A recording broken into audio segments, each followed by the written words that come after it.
Well, there was one guy at the Department of Agriculture at the U.S. government who helped me sell 1 million books, and his name was Charlie Porter.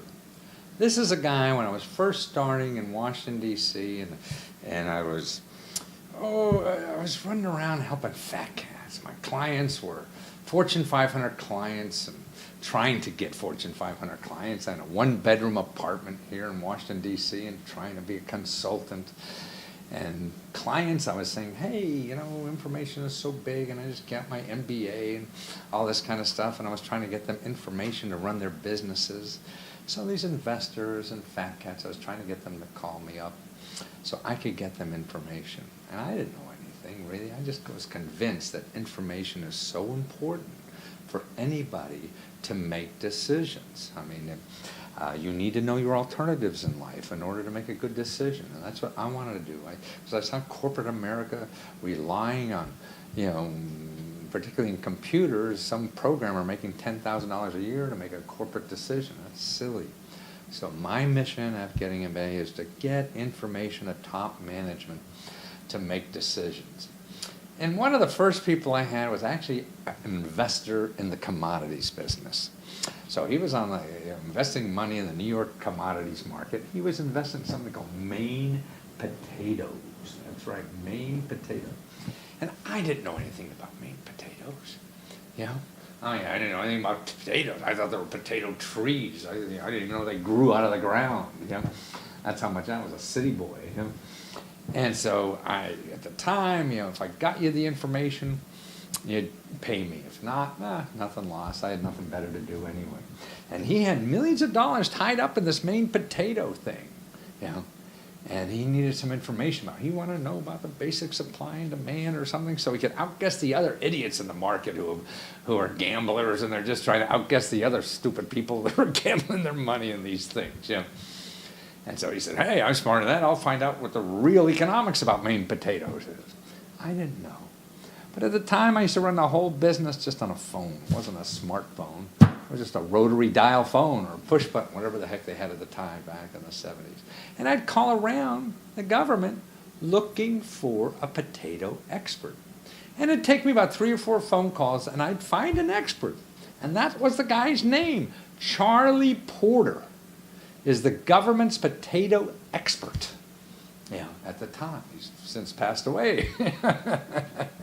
I went down. I made an appointment to see Charlie because I needed some information for my client. I was charging my client as much as I could get, you know. So he said, sure, come on down. I went down to see Charlie. And I sat in Charlie's office because he had nothing else to do. I sat down there for about 2 hours, and he brought me up from ground zero on the supply and demand of Maine potatoes. Anything that we wanted to know, he knew something about. He would bring out reports showing me the price of potatoes, and he'd bring out these charts. He had potato models. When he said potato models, I was thinking of Mr. Potato Head. No, he had computerized models, and this is back in the 70s. And he put them on the window, and he put these 2 graphs, one graph and another. And when these 2 lines cross, what's going to happen to the price of potatoes and everything? There wasn't a question that came up that Charlie didn't have the answer for. And then we started talking about potato statistics. And he went across the hall and got the potato statistician. There was another expert across the hall who just counted potatoes. And I expected to go across all the sides and see some guy going, 1 potato, 2 potatoes, 3 potatoes. Nah, yeah, it's a bad joke. And I used that 30 years ago. But I mean, that was it. Now imagine, you know, Charlie Porter, I used to tell that story all over the media all the time. And he got on talk shows with me, and I can, you know, communicate with him and his wife for many, many years. But this next guy is a Charlie Porter. Now, instead of staying there, he left because he saw a wild fruit. A fruit that grows in the wild. It's tasty. Nobody knows about it. I never heard about it before I met this guy. And he's raising money on the internet so he could do a patent on this fruit that grows wild because he's going to make it better.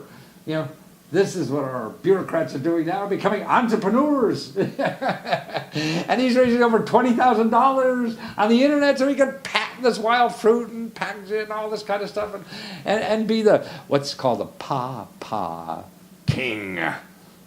It's cool. It's a wild fruit. Then nobody ever gets. Everybody forgot about it. It's been here for a long time, and that's what he's doing. So watch this. See all the opportunities that are just laying in front of us when you're a government employee or not. But also think about the expertise that we have in these offices, just like Charlie Porter. This guy's an expert in free fruit that's available to make money at.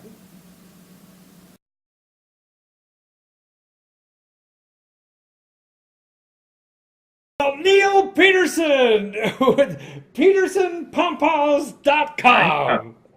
Pardon Right. me? And God, I mean, I never knew that we had this delicious wild fruit hanging around the United States that nobody knows about except you, it seems, called pom-poms. And you're going to make, revolutionize the fruit industry by introducing the world to this thing. Well, I love the idea of introducing the world to it. But I'll be truthful as a scientist. It's not going to revolutionize. Well, We're not who going, else is going to not going, invent a new we're not going to fruit? solve, we're not going to solve famine in Africa. I This is see. Well, it is a wonderful fruit, though, and it has deserved to be part of agriculture for centuries, right? yeah, but I And the mean, more reason it's not important. known in this country very well is Yeah, because we're urban. we're We what? went back because we are now urban Oh, right. as a society.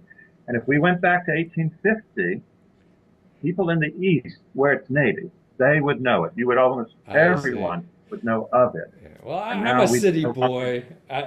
I never heard of this stuff or whatever. And it seems, I mean, I never see it in the supermarkets or anything. But I mean, to me, what's so important too, you have a delicious fruit to encourage people to eat better, which it seems very important in our country. Maybe not in Yeah, Africa, but here to have a new product that is tasty and delicious to get away from that other crap that we've been eating and stuffing our yaps with.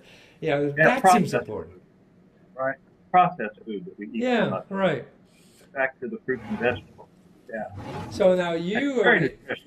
yeah, and Very. that's why nutritional and tasty, and getting kids weaned over, and the rest of us too, adults too, off of this other stuff. I mean, that's what I see. A great contribution you're making out of this. I mean, who else isn't bringing a new fruit to the market? Besides that's not processed. Occasionally, it happens, right? Right. Yeah, Do you remember when kiwis came to the yeah, supermarket? that's true. Yeah, Yeah, yeah. yeah, So not that it's frequent, but right. and they're Well, from they're not native here.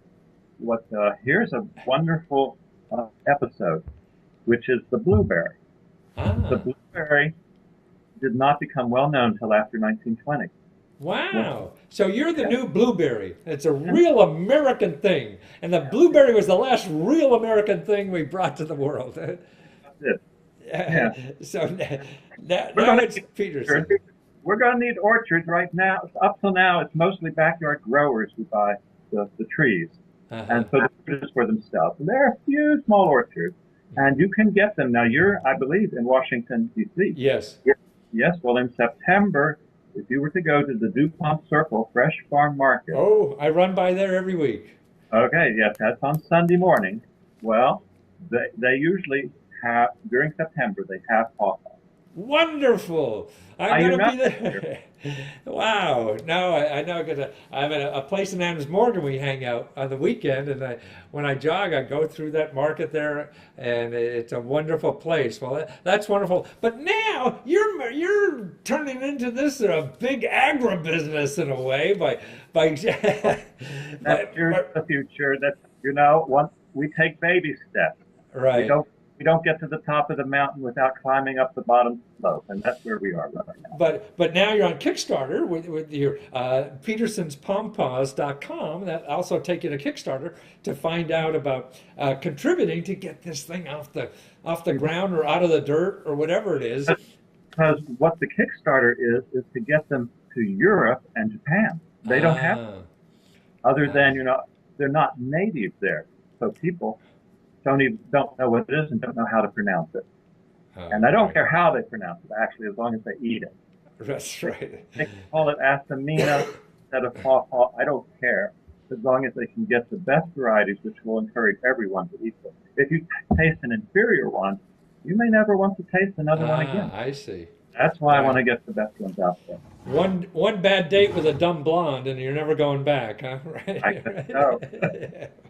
Right. But it seems that you know the $20,000 is really just for the legal stuff, so Legal stuff. you can market these around the world, and people get an authentic pow pow, and not some cheap, tasteless imitation. Huh? Yeah, I mean, they can in the wild. They Yeah. can be bitter, and the texture can be gritty. I Uh, mean, it isn't always a wonderful eating experience. Now, I say that to balance it against the best, which is in the wild. It can be wonderful. mhm. But my varieties are much larger. They can be as big as a mango or bigger, up to a pound, Wow. and they have many fewer seeds. A wonderful, luscious texture that melts in your mouth, and very sweet, and the flavor is somewhat like banana with mango with pear, a little bit of pine. Ooh. Ooh. Tropical tasting. And how do you describe a flavor? It's really hard. How would you describe Right. strawberry? You know, Yeah. uh, Well, pretty wine much. connoisseurs describe it in stuff that never means anything to me. They seem to have a lot of language for it. So maybe Yeah. you'll get like that someday, with all these uh, euphemisms for flavors. But it's still remarkable to me that we have this wonderful fruit that grows wild and nobody knows about it. And I think it's just wonderful that you're taking the time with your life. I mean, you didn't do this in the last couple of months. I mean, you've been at this for a long time, haven't you? About 38 years. Give or take a few months, right? Yeah, Well, but you're an agricultural economist, it sounds like. That's what you grew up with, yeah? it's true. Yeah. I was an agricultural economist with USDA for 18 years. Wow. My focus was on small farm research. Ah, and this really didn't come out of that. This was really a side project you were doing. This was definitely a side project. Not I wasn't paid by the government to do it. Right, right. So this is like a busman's holiday. You were doing the same kind of work, but not Yeah. getting paid for it because you enjoy it Oh, so it's much. agriculture. Yeah. Oh, that's great. And so if this happens then, which it happened because you made your quota, but people have a couple more days yet to get on and help you. And what kind of gifts are you handing out to people to help you? Oh, well, yes, there are different levels of pledging, and each level of pledging comes with different rewards. Uh-huh. Okay, so you can get bumper stickers and Ah, and seeds. Those are the low level rewards, right? right. Then there's a mug. Ah, There's a wonderful T-shirt that says "I'm pro pawpaw and I vote." wonderful. See? And, yeah, and a cap. We have a wonderful cap with our logo and name on it. Then if you're at there's a book coming out. Not by Oh, me. I'm not the author, but I will uh-huh. sign the book, and it's on the history of pawpaw from the past Wow. to the present. Well, And that's and great. then, So you what go else? ahead. There's fruit. At the higher levels, you get a 10-pound box of fruit, premium fruit, my variety. Wow. You get trees. You get two trees of my Man, I variety. could grow them in my backyard, huh? Yes, you most certainly can. They grow all the way up to New York State, down to Wow. New Orleans, out to Kansas, and up into Wow. Michigan. I mean, they grow all over the East. So I can help you pay your legal bills and eat pom-poms for the rest of my life in my backyard. Your backyard. And two trees will give you as much as you can eat, personally. Wow, no kidding. 2 trees would give a family all they need for the rest of their life, huh? Yeah. The thing is, to explain, since most people have never seen a pawpaw, Right. they're very perishable. They're Uh, just there in season. Apples you can store for a long I time, see. but pawpaws you cannot Can't store, that sort. except for about 3 weeks in the refrigerator. But Well, that's that okay. Nice to have, I think, seasonal fruit. Absolutely, especially fresh and tasty. I watched your video. The people are tasting this that never tasted before. I mean, it looks like they're tasting custard or tapioca pudding or something. You know, that kind of texture and the excitement in their face when they do this. I mean, just to watch those videos are wonderful. Yeah. Yeah, so that's wonderful. Well, thank you so much, Neil. Glad you're there and doing this, and to help you out and to find out about these and be the first in your neighborhood with a pow tree in your backyard. You go to Peterson Pow. Peterson Pows. Boy, I can't say that. .com. Oh, it's just really Paws, like paws, right, like a dog paw. Peterson, PAWPAWS.com. Yeah. Thanks. Great. Wonderful. Thank you, Neil. See you around the Beltway. Okay. Take care.